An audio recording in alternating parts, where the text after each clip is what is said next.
Put simply, those besotted by the visual splendor and extravagance of Bhansali's worlds certainly won't be disappointed.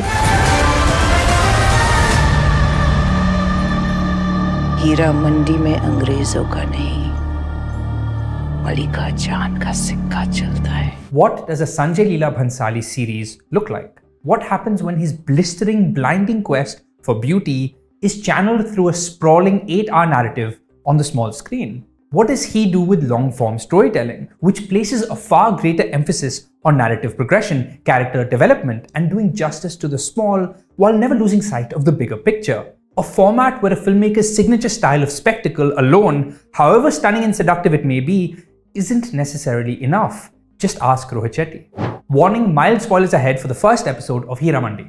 Heeramandi, which SLB has created, directed, edited, composed the music for, and written alongside Vibhu Puri and Divya Nidhi, with the story for Moeen Beg, examines the lives of the courtesans of Lahore in pre-independent India. In the world of the show, the wives are a cultural institution of women who strategically insert themselves amongst the Nawabs and the elite in order to seduce, schmooze, and have rich men dance to their tunes so that these women can quietly assert their influence and amass power and wealth. For some, the Tawaives of Heeramandi are revered and respected artists. For others, they're considered nothing more than self-serving, manipulative gold diggers.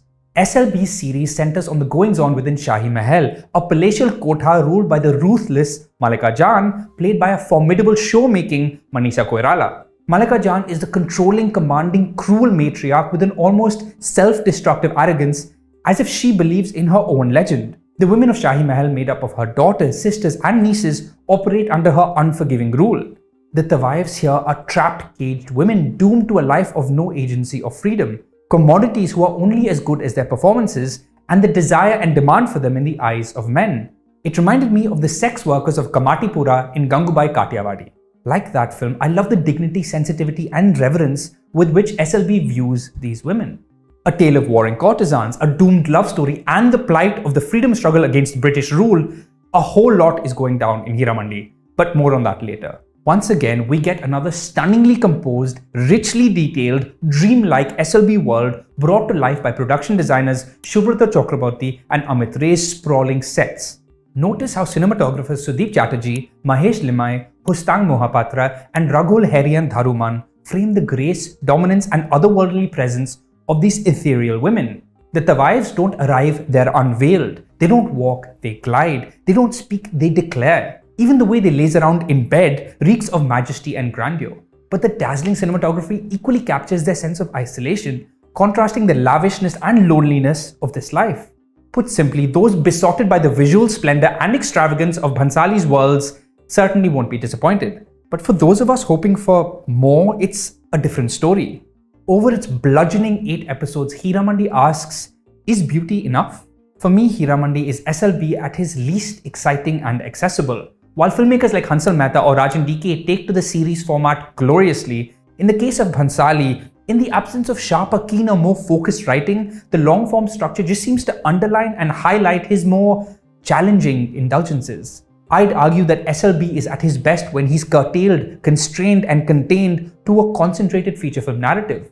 Look at the way the terrific Gangubai Kathiawadi gloriously channeled the Bhansali aesthetic into a delicious, larger-than-life masala narrative. And yes, I know, I get it. The sensory SLB, every frame a painting, every line is poetry, aesthetic experience demands that you don't question it, just submit to it. But if you zoom out and break this series down to the fundamental building blocks of plot and character, there's little to admire here. Between its challenging pacing, bumpy structure, repetitive scheming, and at times room temperature drama, Heeramandi has somehow too much and not enough going on at the same time. On the one hand, it's a war between two courtesans, Malika Jan and Faridan, and all the collateral damage and destruction they leave in their wake.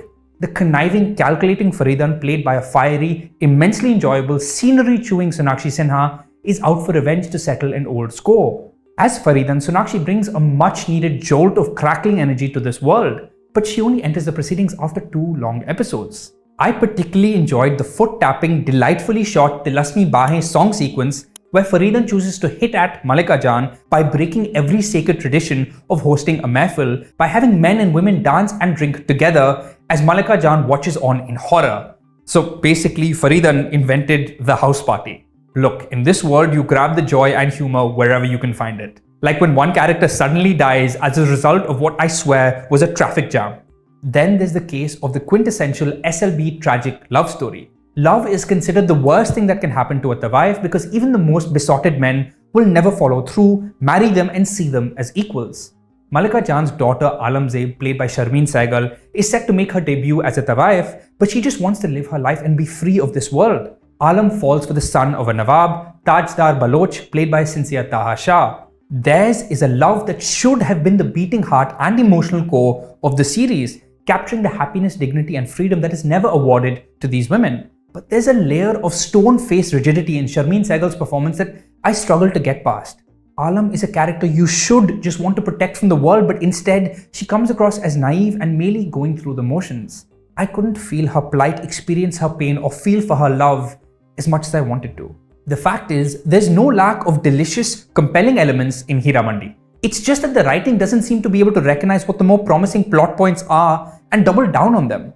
The most exciting, substantial arc is that of Bibojan, played by an excellent Aditi Rao Hydari. She's the tawaif who uses her influence, access and powers of seduction to extract information from Nawabs and pass it on to the underground rebellion that's taking a stand against the British. Elevated by the infinite sincerity in Aditi's eyes, Bibojan is the one character you're constantly feeling for and rooting for. There are very real stakes, real tension, real sacrifice in her tale. In one scene, she's sitting on the lap of an arrogant British officer who's happily droning on and spilling key intel in her presence because he underestimates her and sees her as nothing but eye candy.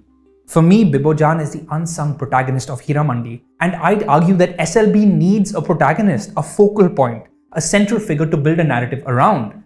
Juggling multiple overlapping characters just doesn't seem to come as easy. The show's pacing thankfully ramps up in the more eventful, explosive last 3 episodes. But even there, in order to arrive at its grand moments and showdowns, the series throws thoughtful character development under the bus. It's all very final season of Game of Thrones, furiously speeding to the grand rousing climax, even if it means drastic character pivots and sudden changes of heart to move the chess pieces where you need them to be. In certain stretches, you can see everything Heeramandi could have been. A potent, tragic fable of sacrifice, loss and bravery, like a sequence featuring a tense heist by the rebels to steal ammunition from the British, and the consequences that follow.